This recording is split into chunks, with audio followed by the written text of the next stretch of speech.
Jim Morrison was Hollywood's rising star, richly talented with rugged good looks.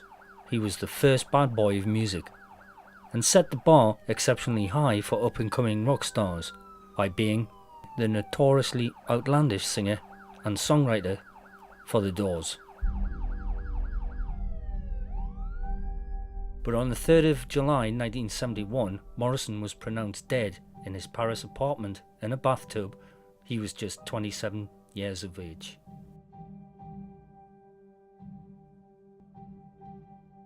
I think that Jim Morrison wasn't taken seriously as a songwriter and a poet. Instead, people more seen him as a sex symbol and an idol. And I don't think that's right, because he had some of the best lyrics going at the time. Morrison appeared to be in the prime of his life. He was hugely talented with a great future ahead of him. His body was never taken for an autopsy and was passed off as taking a heroin overdose. Was this a tragic accident, or did Morrison deliberately take his own life? Morrison was born December the 8th, 1943, in Melbourne, Florida, United States. Morrison spent nearly the entire of his adult life with a woman named Pamela Corson. They met before he gained fame and fortune, and she encouraged him to develop his poetry. She was buried as Pamela Susan Morrison after Corson's death in 1974, and after her parents petitioned the court for inheritance of Morrison's estate. The probate court in California decided that she and Morrison had once had what was qualified as a common law marriage, despite neither having applied for such status while they were living in a common law marriage not being recognized in California. Morrison's will lists him as an unmarried person, but listed Corson as the sole heir.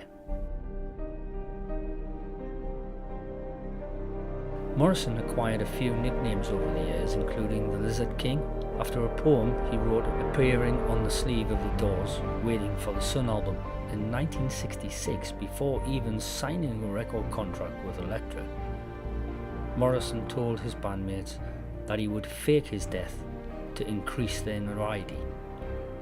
After his death in 1971, album sales skyrocketed. Morrison's death shocked the world, and as he became a member of the infamous 27 Club, who at the time included Janis Joplin and Jimi Hendrix, there were 3 outstanding paternity cases pending.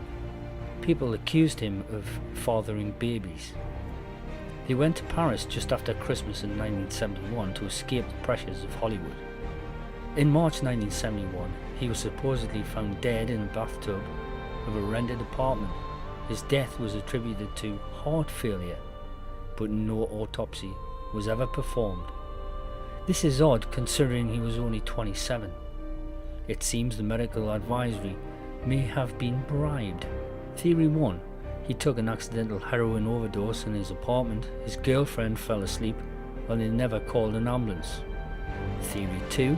He took a heroin overdose whilst in Paris nightclub, and he was taken out of the back door to avoid a scandal and returned to his own apartment. Theory 3.